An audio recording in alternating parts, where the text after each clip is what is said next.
اور انہوں نے بڑی کوشش کی کوئی ایسی تصویر کوئی ویڈیو نہ آئے، اور ابھی تک اس میں کامیاب ہے۔ ٹرمپ کے ساتھ ان کی جو ویڈیوز تصویر آئی ہیں یا ایک لائن میں کھڑے تصویر فی الحال آئی ہے، لیکن وہ تصویریں آ جائیں گی، آپ کو پتہ ہے وہ بچتی تو نہیں۔ باقی جو کرپٹ رہنماؤں کے ساتھ ان کی جو بار بار پاکستان کا دورہ کرتے رہے یا ان کو یہ بلاتے رہے جنہیں دنیا میں اب کوئی نہیں بلاتا، ان کو انہوں نے اکٹھا کیا ہوا تھا۔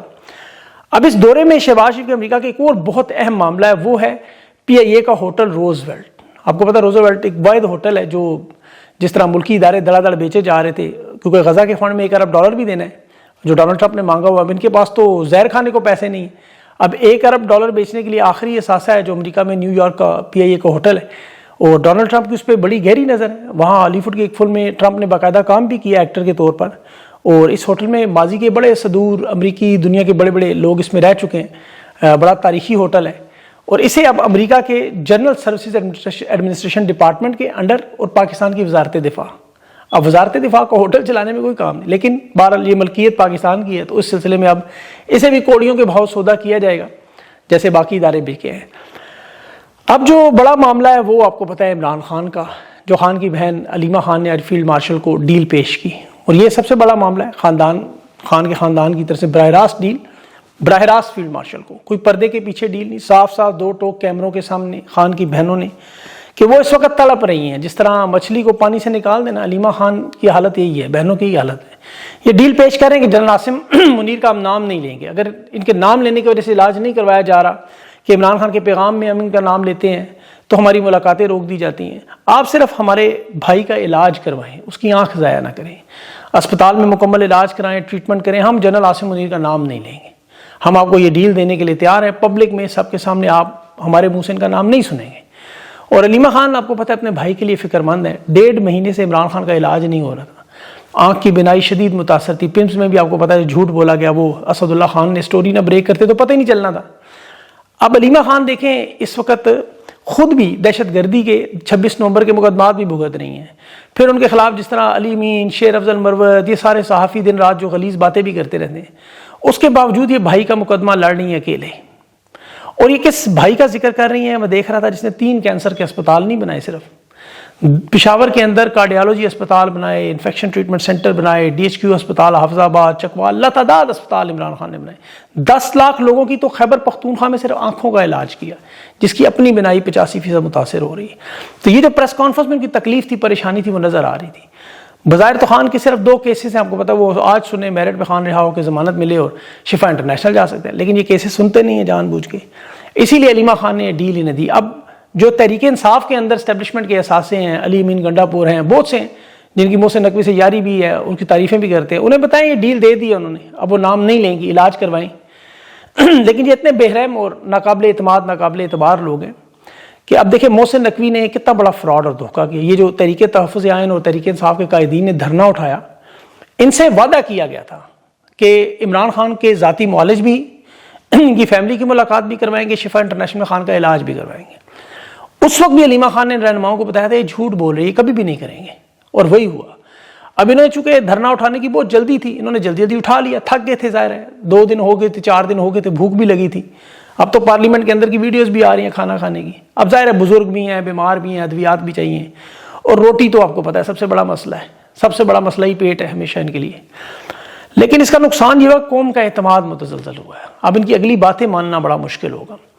خان کا تو دیکھیں 1996 سے میں دیکھ رہا تھا بدترین دشمن ہے سر ایئن بوتھم، وہ بھی چیخ اٹھا، بول اٹھا سنیل گواسکر کی طرح کہ ظلم نہ کرو خان پہ، امی پہ ظلم نہ کرو، عمران خان کا نام امی پہ کہتے ہیں۔ اور سری لنکا جس کا کوئی تعلق نہیں پاکستان، اس کی پارلیمنٹ میں قرارداد پیش ہو رہی ہے سری لنکا کی، کینیڈا کی پارلیمنٹ میں خان کے لیے آواز ہے، جنیوا میں ہیومن رائٹس پہ کانفرنس میں وہ خاتون کھڑی ہو کے کہہ رہی تھی اس مقرر کو کہ دنیا کا 5واں بڑا ملک ہے اور سب سے بڑا مقبول رہنما ہے، اس کا علاج نہیں کرنے دے رہے، اس کو ڈاکٹر نہیں دے رہے، اس پر آواز اٹھاؤ۔ علامہ راجہ ناصر عباس ہیں، محمود اچکزئی ہیں، سہیل آفریدی ہیں، تحریک انصاف کی عادت ہے۔ اب انہیں اندازہ ہوگا کہ علیمہ خان نے جو باتیں کی تھی وہ درست تھی، وہ تکلیف پر پریشان ہے، خان کی بیماری پر بھی۔ ان سب لوگوں کے تو ظاہر ہے سحری بھی ہے، روزے بھی رکھیں گے، باتیں بھی کریں گے، حکومتیں بھی چلائیں گے، دھرنا لگایا تھا، اٹھایا تھا، جو بھی کیا انہوں نے۔ اب اس میں سہیل آفریدی کا کردار دیکھے بڑا ہے، میں ان کے اوپر اس وقت تنقید تو بہت ہو رہی ہے، ظاہر ہے جو کردار تھا، جو امیدیں تھیں ان سے لوگوں کو، لوگ ان سے ناراض بھی نظر آ رہے ہیں کیونکہ یہ فرنٹ لائن کے سولجر ہیں خان کے، اور ان کے ساتھ ظاہر ہے ہمیں سب لوگوں کو آپ کو کام بھی کرنا ہے۔ تو انہیں یہ سوچنا چاہیے کہ اسٹیبلشمنٹ اگر انہیں وزارت اعلیٰ سے ہٹانا چاہتی ہے تو یہ اس وقت بھی ہٹا سکتے جب 92 ووٹ تھے. انہیں ڈرا دھمکا کر گنڈا گروپ کے ساتھ ملا کے کوئی دوسرا شخص لا سکتے تھے. سہیل آفریدی کو سوچنا چاہیے کہ اس واردات کو کہاں تک برداشت کریں گے, کہاں تک کنٹرول کریں گے, کیونکہ واردات تو یہ کریں گے, بڑے پیمانے پر سازش بھی کر رہے ہیں. اب کیا مفاہمت کے ذریعے معاملات کو حل کرنے کی صلاحیت رکھتے ہیں؟ یہ سوچ لیں کہ علی امین گنڈا پور اسٹیبلشمنٹ کے اتنا قریب تھا, آپ سب نے دیکھا ہوا, وہ خود اب بتا بھی رہا ہے, اور مفاہمت کی کتنی کوشش نے کی. اور یہ بار بار جو زمینی حقائق, یہ جی باہر بیٹھے ہوئے ہیں, آپ لوگوں کو پتہ نہیں, جو کہتے ہیں میں ان کو بتا رہا ہوں کہ عمران خان تو چلے نہیں مانتا, بشرا بی بھی نہیں مانتی, لیکن کوٹ لکھپت میں عمر چیمہ موجود ہے, ڈاکٹر یاسمین راشد ہیں, اعجاز چودھری ہیں, شاہ محمود قریشی, ان کو ہی منا لیں آپ. یہ زمینی حقائق ہمیں نہیں پتا تو انہیں تو دکھا دیں, وہ مان جائیں. اگر فلک جاوید, صنم جاوید کو ہی منا لیں, دو لوگوں کو لکھوا لیں کہ ان کے تو بچوں کی زندگی ہے کہ باہر کروڑوں لوگ نہیں کھڑے, کروڑوں لوگ انقلاب نہیں لا رہے, تو ٹھیک ہے ان کو تو دکھا دیں آپ, وہ مان جائیں. نہیں مانتے لوگ. اب سہیل آفریدی کے پاس دیکھیں طاقت کیا ہے, وہ عوام کی طاقت ہے. اگر یہ عوام سے دور ہوں گے یہ طاقت خود ہی ختم ہو جائے گی, جیسے نون لیگ پیپلز پارٹی کا حال ہے. جب آپ کے پاس عوام ہو تو پھر آپ ایک طاقتور رہنما ہوتے ہیں, ان کو ہٹانا آسان نہیں ہوتا. پھر خیبر پختونخوا کے حالات بھی یاد رکھیں, ان کو پتہ ہے بڑی اچھی طرح. اب سہیل آفریدی صاحب کو یہ سوچنا ہے کہ یہ اگر عمران خان کے اوپر معاملات پہ بھی عوام سے دور رہیں گے, عوام کے قریب نہیں آئیں گے, ڈرائنگ روم کی سیاست میں چلے جائیں گے, جس کا یہ خود ذکر کرتے ہیں, تو پھر تحریک انصاف چھوڑ کر جانے والے یا نکالے جانے والے جیسے علی امین, شیر افضل مروت وغیرہ وغیرہ, وہی معاملہ ہوگا. اب تو جو رہائی امن فورس بنی ہے, اسے کامیاب بھی کرنا ان کے لیے بہت بڑا چیلنج ہے. ان لوگوں کو محفوظ رکھنا بھی بہت بڑا چیلنج ہے, کیونکہ جو انہیں ناکام کرنا چاہتے ہیں وہ ان لوگوں کو بھی تو آپ کو پتہ ہے گرفتار کروا سکتے ہیں, اور وہ ان کے ساتھ بیٹھے ہوئے تھے. آج علی امین گنڈا پور اپنی حکومت گرانے کا انڈائریکٹ الزام بھی سہیل آفریدی پہ لگا رہا ہے, اور وہ یہ سارا معاملہ جیسے شیر افضل مروت تو یہ سب دھرنا ناکام کرنے آئے تھے, وہ کر کے چلے گئے. اب وہ جا کے اپنے کبوتر اڑائیں گے چھتوں پر. نقصان کس کا ہوا؟ خیبر پختونخوا کی حکومت کا, عمران خان کا, اس کے خاندان کا, پاکستانیوں کا. لیکن تحریکیں دیکھیں تباہ نہیں ہوتی, تحریکیں دوبارہ انشاءاللہ اٹھ جاتی ہیں. ابھی یہ جو لوگ دعویٰ کر رہے ہیں کہ جی عمران خان کے بغیر ہم نے جلسے اور مارچ کیے, یہ دعوے پہلے شیر افضل مروت بھی کر چکے ہیں. 9 مئی کے بعد پارٹی میں نے کھڑی کی, حالانکہ انہیں پتہ ہے کہ ان کے باہر نکلنے سے کوئی فرق نہیں پڑا. یہ 8 فروری کو بھی نہیں تھے, جب اسمبلیوں میں لوگ جو اپنے حلقوں میں گئے ہی نہیں, بغیر نشان کے, بغیر خرچے کے, بغیر ریلیوں کے, لوگوں نے شکلیں بھی نہیں دکھیں اور وہ جیت گئے. عمران خان جیل میں تھے, تو عمران خان کے نام پر اسمبلیوں میں بھیج سکتے, تو یہی وہ لوگ تھے جو جلسوں میں بھی عمران خان کے نام پر آئے ہوئے تھے. تو یہ ان کی وجہ سے نہیں آتے, ورنہ آج نکال لیں, کوئی دیکھ لے کر کے. اب دیکھیں رمضان کا مہینہ ہے, اور عمران خان کی کیوں یاد آ رہی ہے کہ شائع خوردونوش, مہنگائی کے حالات, پاکستان کو جو فائدے تھے. آج اب پہلا دن ہے, آپ ذرا مہنگائی کے حالات دیکھیں, اور خان کے دور کے دیکھیں, شائع خوردونوش دیکھیں, عوام کی زندگی دیکھیں. اب یہ سب آپ کے لیے ایک لگژری بن چکی ہے, عیاشی بن چکی ہیں, عام معمولی چیزیں. شہباز شریف نے ابھی رمضان میں 25 کروڑ لوگوں کے لیے 38 ارب کا پیکج رکھا, پورے پاکستان کے لیے. مریم نواز نے صرف پنجاب کے لیے 40 ارب کا رمضان پیکج رکھ دیے, اور پورے پاکستان میں آپ کو پتہ ہے اس وقت 12 کروڑ سے زیادہ لوگ خطے غربت سے نیچے ہیں, لیکن ان کا فوکس صرف پنجاب میں ہے, لاہور میں ہے, کیونکہ انہوں نے ظاہر ہے وہاں اپنی حکومتیں بنانی ہیں, اپنے آنے والے بچوں کے لیے اقتدار بنانا ہے. انہیں پتہ ہے کہ باقی صوبوں کے جو حالات ہیں, کل کو کچھ بھی ہو سکتا ہے, کچھ بھی, تو کم از کم پنجاب تو قائم رکھیں. اور پنجاب میں اسی لیے آپ کو پتہ ہے کہ اس وقت جو حکومت ہے اسے شغلیہ دور کی حکومت کہتے ہیں. مغلیہ دور کے بعد مغل بادشاہوں اور شہزادوں کی خواتین جو تھیں, ان کی میں آپ کو عادت بتاؤں, جو آج کو آل شریف میں آپ کو نظر آ رہی ہے, نور جہاں جہانگیر کی بیوی تھی, اس کے لیے ایک بڑا مہنگا ترین اور مشہور قیمتی ہاتھی جس کا نام تھا ہوائے, وہ خریدا کرتا ہے. یہ اکثر بڑی بڑی پینٹنگز میں آپ اس کی تصویریں نظر آتی ہیں. اس وقت لاکھوں کروڑوں روپے کا تھا, سونے چاندی کے اس کے اوپر جھولے اور وغیرہ وغیرہ لگائے جاتے تھے, اور اس پر نور جہاں سواری کرتی, کیونکہ طاقت دکھانی تھی, فوجی برتری, شاہی روپ کی نشانی. برے صغیر میں غربت کا عالم وہی تھا جو آج ہے. اناج لوگوں کو بادشاہوں کی سالگرہ پہ ملتا تھا, بانٹا کرتے تھے. آج شغلیہ دور کی دیکھ لیں, یہ جنرل رانی صاحبہ, ان کا شوق کہ جہاز چکے انہیں بڑے پسند ہیں, اور وہ بھی عوام کے پیسے پر.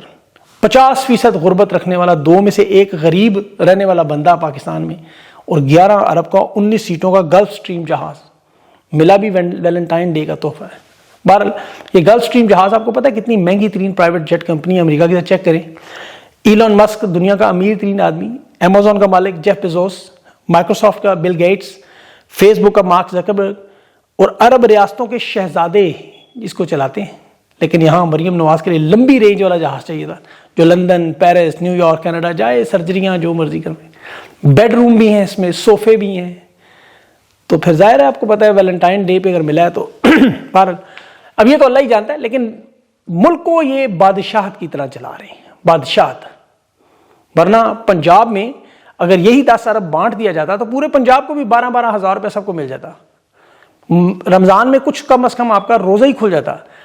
اور یہاں ابھی ان کا وہ ایک دادا صاحب کہہ رہے تھے، ان کے جو آپ کو پتہ ہے ٹی سی میں بہت آگے نکل جاتے ہیں کہ شاہ سے زیادہ شاہ کے وفادار، کہ جی یہ تو ایئر لفٹ کے لیے اٹھایا گیا ہے. یا ایک اور ان کا رہنما، اس کو تو میں بیان پڑھ کے حیران رہ گیا. وہ کہتا جی ابلیس جیسے اپنے انکار کے لیے ڈٹ گیا، اللہ نے اسے مردود قرار دیا، اس وقت عمران خان نے انکار کیا. اندازہ کریں ابلیس نے انکار کیا تھا اللہ کے حکم کا سجدہ حضرت آدم علیہ السلام کو نہ کرنے سے.